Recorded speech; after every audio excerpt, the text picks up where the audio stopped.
নমস্কার বন্ধুরা, এবার পশ্চিমবঙ্গের মুখ্য নির্বাচনী আধিকারিকের দপ্তর থেকে চিঠি গেল দিল্লিতে, অর্থাৎ কেন্দ্রীয় মুখ্য নির্বাচনী আধিকারিকের দপ্তরে, এবং চিঠিতে জানানো হলো এ রাজ্যের নির্বাচন কমিশন এসআইআর এর জন্য সম্পূর্ণ প্রস্তুত। এবার এই রাজ্যে এসআইআর চালু করা যেতে পারে। ইতিমধ্যেই বেশিরভাগ জেলার ভোটার তালিকা সিইও ওয়েস্ট বেঙ্গলের অফিসিয়াল ওয়েবসাইটে প্রকাশ করা হয়েছে। এর আগের ভিডিওতে আপনারা অনেকেই কমেন্ট করেছেন যে উত্তর 24 পরগনা জেলার তথ্য এখনো প্রকাশিত হয়নি। হ্যাঁ, অবশ্যই এটা আপনারা ঠিক বলেছেন। তবে কাল কেন আমি বলেছিলাম প্রায় সমস্ত জেলার ভোটার তালিকা প্রকাশিত হয়ে গেছে, তার কারণ গতকালও একটি সংবাদপত্রে যেমন এই তথ্য প্রকাশিত হয়েছিল, একইভাবে আজও এই সংবাদপত্রেও এই নিয়ে একটি তথ্য প্রকাশিত হয়েছে। সেটাই প্রথমে আপনাদের ভিডিওতে দেখিয়ে দিচ্ছি, তারপর আমরা আজকের ভিডিওর মূল বিষয়বস্তুতে ফিরে আসছি। তো দেখুন, খুব দ্রুত এই ব্যাপারে আপনাদের দেখিয়ে দিচ্ছি। ভোটার তালিকার বিশেষ নিবিড় সংশোধন বা এসআইআর নিয়ে রাজ্য রাজনীতি তেতে রয়েছে। তারই মধ্যেই বৃহস্পতিবার রাজ্যের 24টি জেলার 2002 সালের ভোটার তালিকা প্রকাশ করল নির্বাচন কমিশন। এদিন বিকেল পর্যন্ত দক্ষিণ 24 পরগনা সহ মোট 20টি জেলার ভোটার তালিকা রাজ্যের মুখ্য নির্বাচনী আধিকারিকের ওয়েবসাইটে আপলোড করা হলেও বাকি আছে উত্তর 24 পরগনা সহ 5 জেলা। কমিশন সূত্রে খবর, ওই 5 জেলার 2002 সালের ভোটার তালিকাও এদিন রাতের মধ্যেই প্রকাশ করা হয়ে যাবে। তাই কিন্তু আপনাদের আমি জানিয়েছিলাম যে আপনারা 293টি বিধানসভার ভোটার তালিকা দেখতে পেয়ে যাবেন। একটি কেবলমাত্র ভোটার তালিকা পাওয়া যায়নি বিধানসভা এলাকার, সেটিও হয়তো খুব শীঘ্রই আপলোড হয়ে যাবে। না যদি হয় তাহলে আপনাদের 2003 সালের ভিত্তিতেই কিন্তু সেই বিধানসভা কেন্দ্রের ভোটার তালিকা যাচাইয়ের কাজ শুরু হবে। এমন তথ্যই প্রকাশিত হয়েছিল বলেই আপনাদের জানিয়েছিলাম। তবে খুব শীঘ্রই আপলোড হতে চলেছে। আপনারা আর 1-2 দিনের মধ্যেই হয়তো দেখতে পাবেন সমস্ত জেলার ভোটার তালিকা ওয়েবসাইটে প্রকাশিত হয়ে যাবে এবং শীঘ্রই এসআইআর শুরু হতে চলেছে। এখন চলুন, রাজ্যের নির্বাচন কমিশনের দপ্তর যে ভোটার তালিকার নিবিড় সংশোধন বা এসআইআর এর জন্য প্রস্তুত, সেই মর্মে কেন্দ্রীয় নির্বাচন কমিশনকে চিঠি পাঠানো হয়েছে, এই সংক্রান্ত তথ্য দেখব। তবে তার আগে আপনাদের কাছে ছোট্ট অনুরোধ করব, এই চ্যানেলে নতুন এসে থাকলে চ্যানেলটিকে সাবস্ক্রাইব করে পাশে থাকা নোটিফিকেশন বেল আইকনটা অল করে রাখবেন পরবর্তী নোটিফিকেশন পেয়ে যাওয়ার জন্য। তো দেখুন, এই নিয়ে আজই সংবাদপত্রে একটি সংবাদ প্রকাশিত হয়েছে, যেখানে জানানো হয়েছে বাংলায় যে কোনো দিন এসআইআর, চিঠি গেল দিল্লিতে, 2002-এর পূর্ণাঙ্গ তালিকা প্রকাশ, যাবতীয় প্রস্তুতি শেষ, বাংলায় যে কোনো দিন জারি হতে পারে স্পেশাল ইন্টেন্সিভ রিভিশন বা এসআইআর এর বিজ্ঞপ্তি। বৃহস্পতিবার রাজ্য মুখ্য নির্বাচনী আধিকারিকের দপ্তর বা সিইওর অফিস থেকে দিল্লির জাতীয় নির্বাচন কমিশনের অফিসে এই মর্মে চিঠি গিয়েছে। চিঠিতে জানানো হয়েছে পশ্চিমবঙ্গ এসআইআর এর জন্য পুরোপুরি প্রস্তুত। তাৎপর্যপূর্ণভাবে এদিন আবার গোটা রাজ্যে, মানে একটি বিধানসভা বাদে, 2002 সালের ভোটার তালিকা প্রকাশ করেছে কমিশন। সব মিলিয়ে এখন রাজ্যে এসআইআর ঘোষণা কিছু সময়ের অপেক্ষা মাত্র। কমিশন সূত্রে খবর, দিন কয়েক আগেই রাজ্যে এসআইআর প্রস্তুতি কোন পর্যায়ে রয়েছে তা নিয়ে পূর্ণাঙ্গ তথ্য তলব করেছিল কমিশন। এদিন রাজ্যের সব জেলা থেকে আসা এসআইআর সংক্রান্ত রিপোর্ট একত্র করে দিল্লিতে বিস্তারিত রিপোর্ট পাঠিয়েছে কমিশন। সূত্রের খবর, সিইও অফিসের তরফে দিল্লিতে জানানো হয়েছে পশ্চিমবঙ্গে এসআইআর শুরুর জন্য যাবতীয় প্রস্তুতি শেষ। এর আগে কমিশনের নির্দেশ ছিল সর্বশেষ ভোটার তালিকা অনুযায়ী কোনো বুথে যাতে 1200-র বেশি ভোটার না থাকে তা যাচাই করতে হবে, এবং এই জন্যই কিন্তু পশ্চিমবঙ্গে 14,000 নতুন করে বুথ তৈরি হতে চলেছে। এসআইআর ঘোষণার আগে প্রস্তুতির সর্বশেষ পর্যায়ে সেই কাজই করছিল সিইওর অফিস। সূত্রের খবর, কর্মকাণ্ড শেষ হওয়ার পরই কমিশনে বিস্তারিত রিপোর্ট পাঠিয়েছে সিইও অফিস। জানা গিয়েছে রাজ্যে 14,000-এরও কিছু বেশি বুথ বাড়তে চলেছে। রাজ্যের বুথের সংখ্যা ছিল 80,680।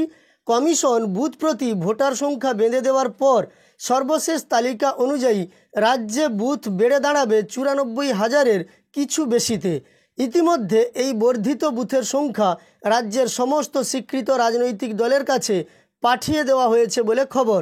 আগামী 1 সপ্তাহের মধ্যে বিধানসভা ভিত্তিক এই বর্ধিত বুথ সংখ্যা সম্পর্কিত পুঙ্খানুপুঙ্খ তথ্য নির্বাচন কমিশনের দপ্তরে পাঠাতে চলেছে সিইও।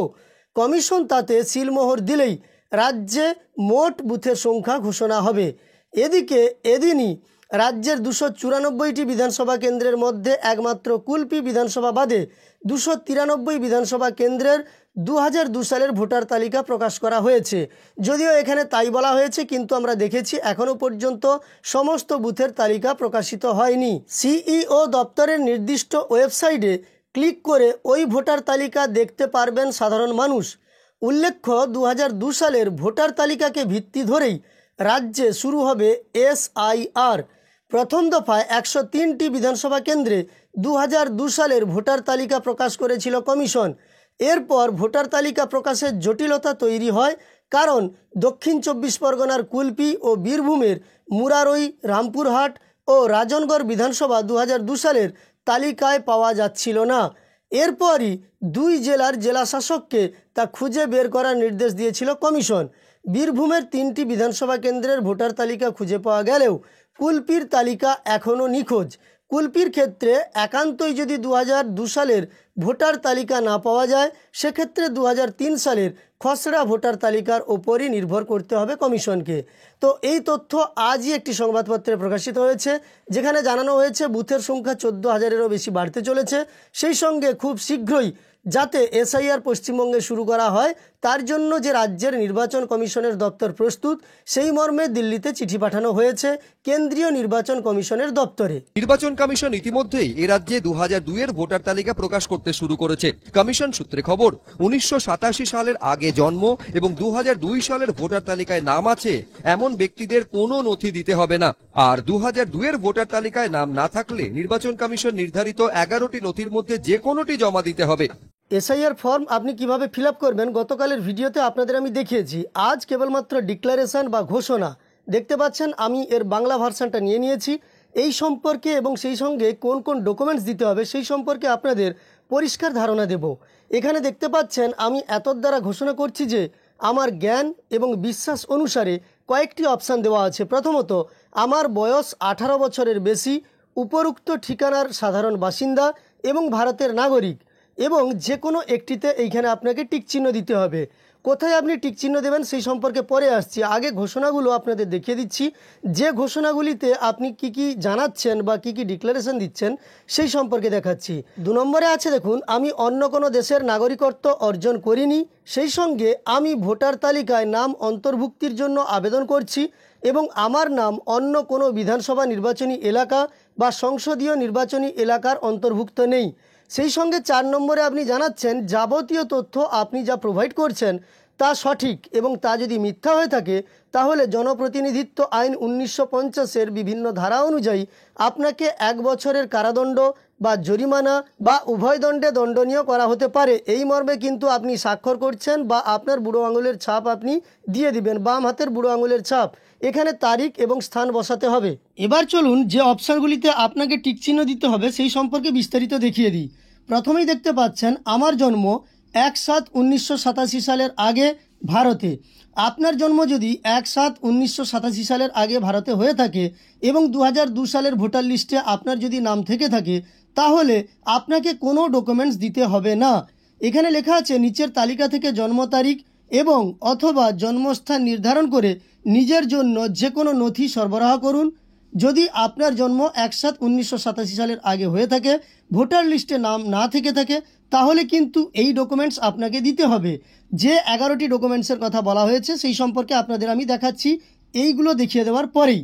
সেই সঙ্গে দ্বিতীয়ত বলা আছে আমার জন্ম ভারতে 1/7/1987 সাল থেকে 2/12/2004-এর মধ্যে, অর্থাৎ 1/7/1987 থেকে 2/12/2004 সালের মধ্যে যদি আপনার জন্ম হয়ে থাকে, তাহলে নিচের তালিকা থেকে জন্ম তারিখ এবং অথবা জন্মস্থান নির্ধারণ করে নিজের জন্য যে কোনো নথি সরবরাহ করুন। অর্থাৎ আপনার জন্ম তারিখ এবং জন্ম সাল আছে এই ধরনের কোনো নথি দিতে বলা হয়েছে।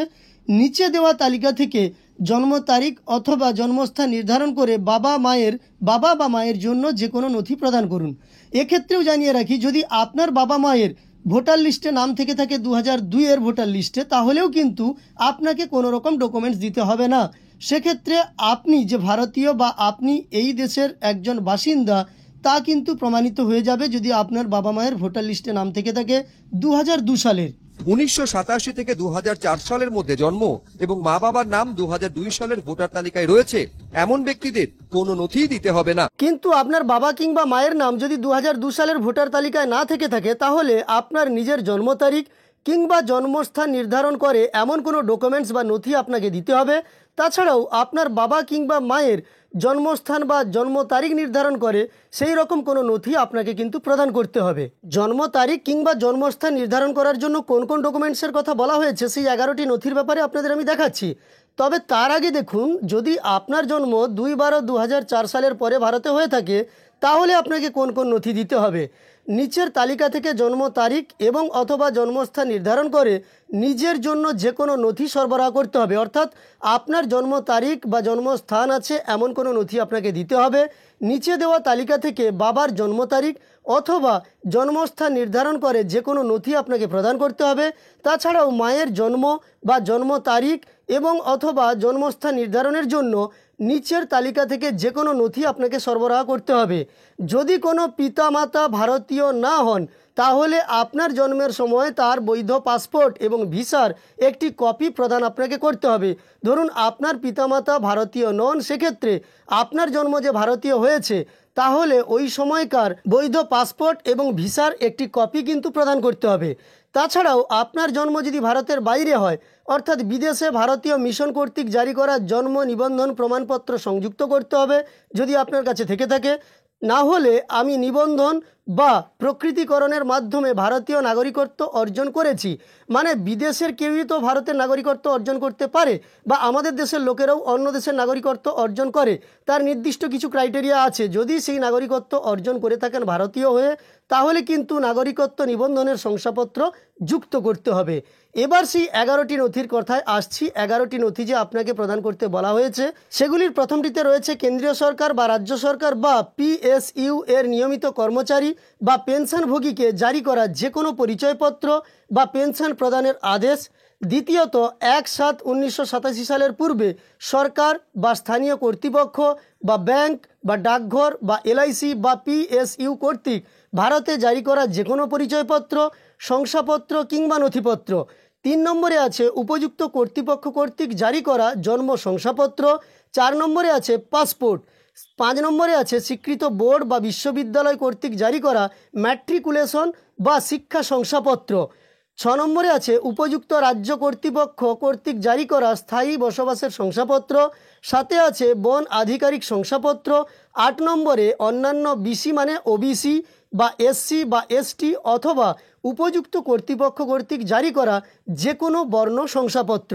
জাতীয় নাগরিক নিবন্ধন 9 নম্বরে আছে, যেখানেই থাকুন না কেন। 10-এ আছে রাজ্য বা স্থানীয় কর্তৃপক্ষ কর্তৃক প্রস্তুত করা পারিবারিক নিবন্ধন। এবং শেষ যেটা বলা আছে 11 নম্বরে সরকার কর্তৃক জারি করা যে কোনো জমি বা বাড়ির বরাদ্দ শংসাপত্র। তো এই 11টি নথির কথা বলা হয়েছে এবং অনলাইনেও কিন্তু এই SIR আপনি পূরণ করতে পারবেন। তার জন্য কিভাবে কোন পদ্ধতিতে অনলাইনে হবে তা নিশ্চয়ই সময় অনুসারে যখন নির্দেশিকা জারি হবে বা বিজ্ঞপ্তি প্রকাশ হবে তখনই জানতে পারা যাবে। তবে এক্ষেত্রে একটা ব্যাপার জানিয়ে রাখি, এখানে কিন্তু ভোটার কার্ড কিংবা আধার কার্ড কিংবা রেশন কার্ড এইগুলোকে অন্তর্ভুক্তি করার জন্য সুপ্রিম কোর্ট জানিয়েছিল বা নির্বাচন কমিশনকে বিবেচনা করার কথা বলেছিল সুপ্রিম কোর্ট। নির্বাচন কমিশন এতে রাজি নয়, তারা তা স্পষ্টভাবে সুপ্রিম কোর্টে জানিয়েছে। এখনও পর্যন্ত ওই মামলাটি চলছে সুপ্রিম কোর্টে। পরবর্তীকালে কি রায় আসে তখনই কিন্তু আমরা বুঝতে পারবো এই ব্যাপারে, মানে ভোটার কার্ড, আধার কার্ড বা রেশন কার্ডকে মান্যতা দেওয়া হয় কিনা। ভোটার কার্ড, আধার কার্ড এবং রেশন কার্ড প্রামাণ্য নথি হিসাবে বিবেচিত হবে কিনা তা নিয়ে সুপ্রিম কোর্টে এখনো ফয়সালা হয়নি। তো আজকের ভিডিওর মাধ্যমে আপনাদের আমি জানিয়ে দিলাম খুব শীঘ্রই পশ্চিমবঙ্গে SIR বা স্পেশাল ইন্টেনসিভ রিভিশন হতে চলেছে।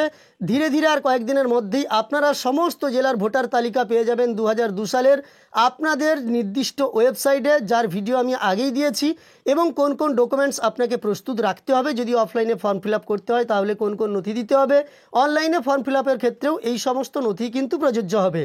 যাই হোক, এই ভিডিওটি দেখার পরে আপনার উপকারে এসে থাকলে একটি লাইক করে আমাদের উৎসাহিত করার সঙ্গে সঙ্গে এই ধরনের তথ্য আরও পাওয়ার জন্য এই চ্যানেলটিকে সাবস্ক্রাইব করে পাশে থাকা নোটিফিকেশন বেল আইকনটা অল করে রাখবেন। ভিডিওটি শেষ পর্যন্ত দেখার জন্য অসংখ্য ধন্যবাদ।